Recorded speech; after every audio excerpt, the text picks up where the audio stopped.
Hi there YouTube, it's Ade here from Dale Skidmore Second-Hand Tyres. Welcome to part 14 of the boat restoration. I've just chopped out the first section of the bilge runners, and there's screws coming from inside as well as going in from outside. And I'm going to take it off in sections, and then I'll be able to break away the wood around the screws and then look at taking them all out.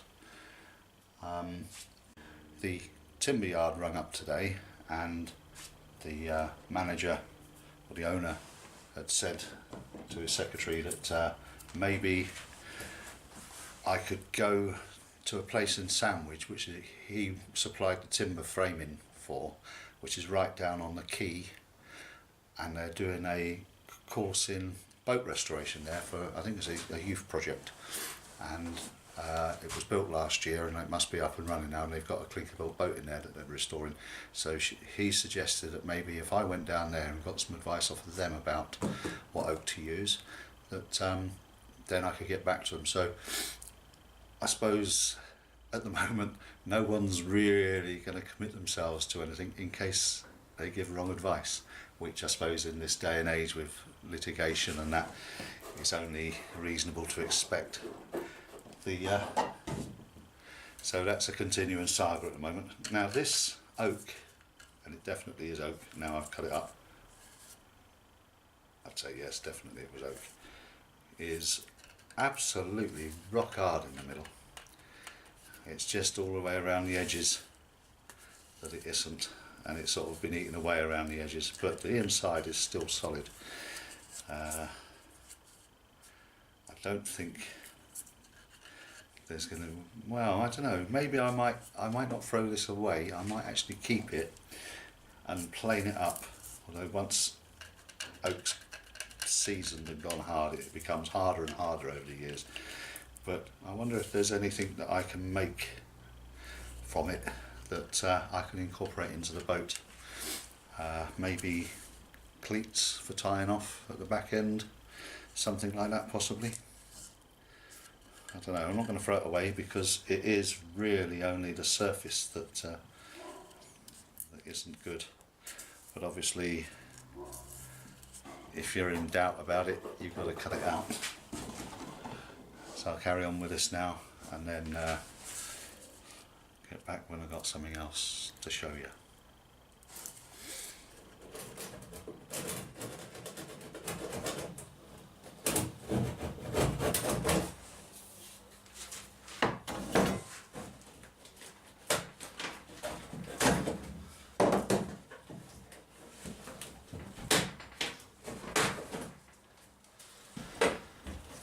So I'll just keep chopping away. I've got to drill out the screw heads, I think, for this.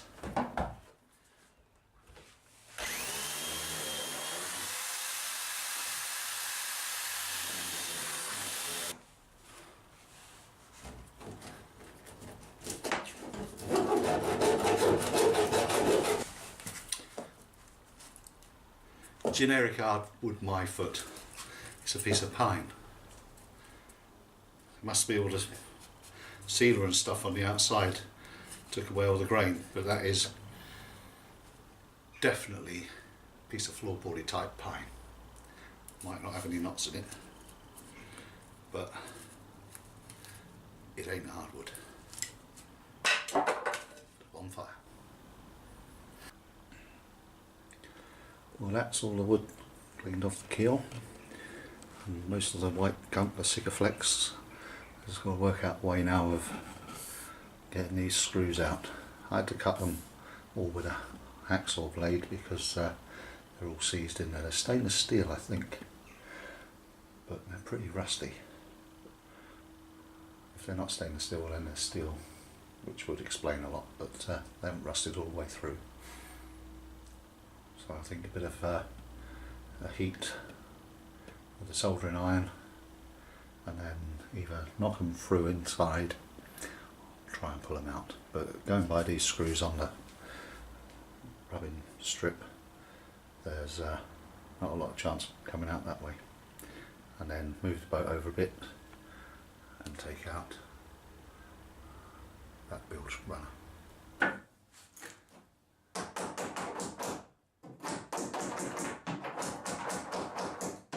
Well, we're back in the boat. I've been knocking the screws through. They're a weird thing because they look like they're threaded, and if you can see this one, just here, they got nuts on the bottom. They got slotted heads, they got nuts and then washers. Oh, let's just come out. I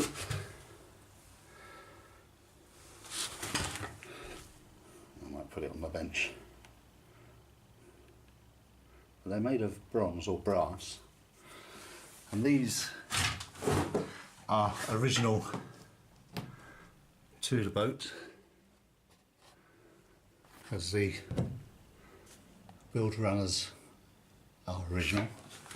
And up here in under the keel, or in the bottom of the boat, these are replacements, because that keel, I'm absolutely sure now, has been replaced.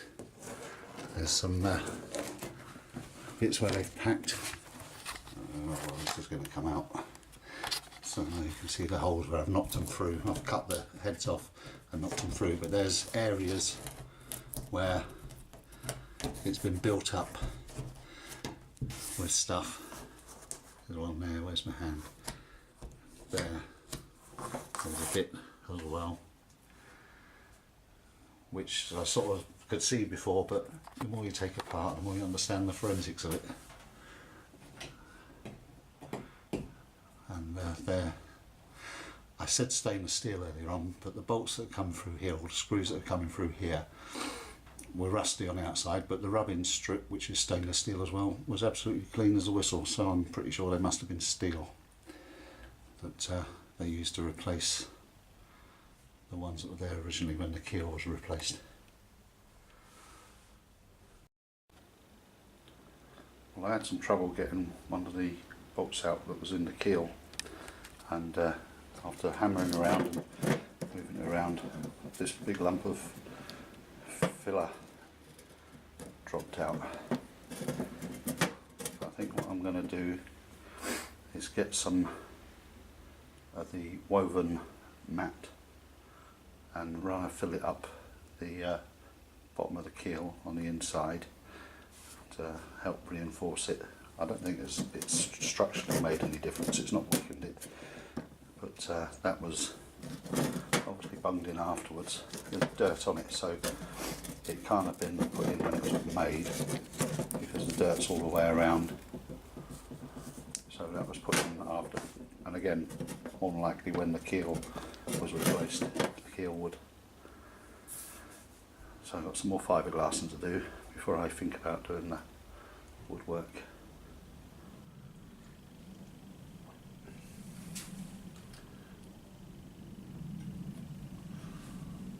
Well, I've just spent the last few days away from the old girl.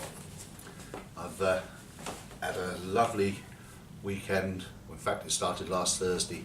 5 days of playing music in a cider festival which was held at a local venue that I'm sort of do some voluntary work for, and then a couple of days of packing up the marquees and the tables and whatnot. So I've had a little break away from this, which probably has done me some good in some ways, because I was a bit frustrated last week about the situation with the oak that I wanted for the boat, and I think probably the best answer to all the reticence for giving any recommendations is say sod it. I know what I'm talking about enough to know that oak is good enough to use on here. They built the Victory out of oak, and that's lasted long enough. So I'm going to do the repair work I need to do with the fiberglass in, and then get what I want and go from there. So it was a welcome break, really. And today this turned up. Now this I ordered a can't remember exactly how many weeks, it was probably only a fortnight to 3 weeks ago, and it was from AliExpress. Matt Tightwad had bought a tarp tent and he put the link into it, so I went and checked it out to have a look at the rest of what they had on the website, and picked this out. And as far as I can remember, it was only 20 something dollars. I'm not exactly sure how that's going to translate into pounds. I just give a quick mention to Paul, Prep Nomad. I won this in one of your first giveaways, and I'm still using it, still enjoying using it, still as sharp as ever, and he's just done his 1,000 subscriber giveaway, so congratulations to him, and many more. He's been doing stuff. He built a bed in his transit van just recently. Right, I can get into it then.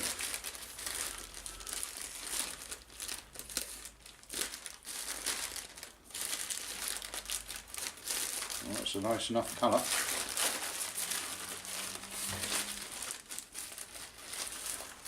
Hopefully I didn't just cut it.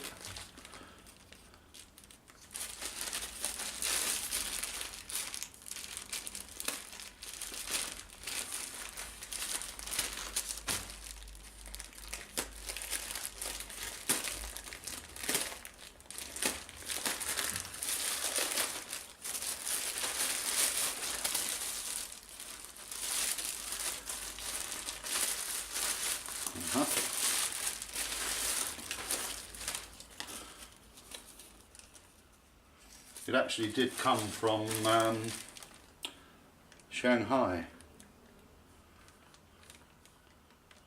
Yeah, Lane Wuzong Road, Minhang-ku, Shanghai.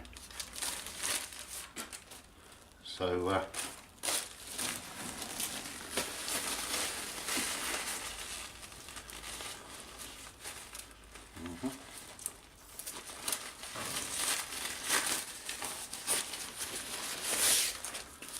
weighs a kilo. Oh, bloody hell, look at that. Bright orange.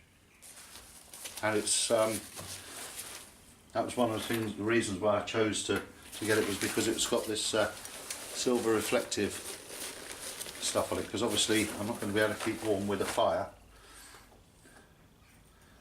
because of the being on a boat. But Mac said, I think Mac got some of this stuff, a smaller tarp than this. This is a 4x3, hopefully. And I think Mac got a smaller one, a 2x2 or something, I don't know, for making a little bivvy shelter. Yes, it's all rivet eyelets and pull tags, tie off tags. Right, I'm going to stretch this over the boat and then get back to you, and we'll see what it's like, see if it fits. Well, I ordered a 4x3 and I've got a 3x3, so there's a bit missing off the front. I'm going to go back down and check the order on the computer and get onto them, because I definitely ordered a 4x3 because that's what I needed. There is a email address to send any, I think they call it the disputes, but it's down as $15 on the ticket. I've just looked again, but there's no record of on there of what its actual size is. In fact, it's even called a tent. Well, I've just come back up into the workshop, having spent a while frustratingly going through the email and looking at everything, and although it said well, it actually was designated 4*3 meters in the dimensions, and you scroll down and there's a map, a plan of the tarp with the tie-out points and everything, and it's got 4 and 3 down the sides and the length. When I look through all the stuff for ordering, I'm sure everything on there size wise was 4 meters by 3 meters. When I looked at the at it again through the ID number from AliExpress, it had 4 by 4 asterisk 3, and at the bottom underneath 3 by 3.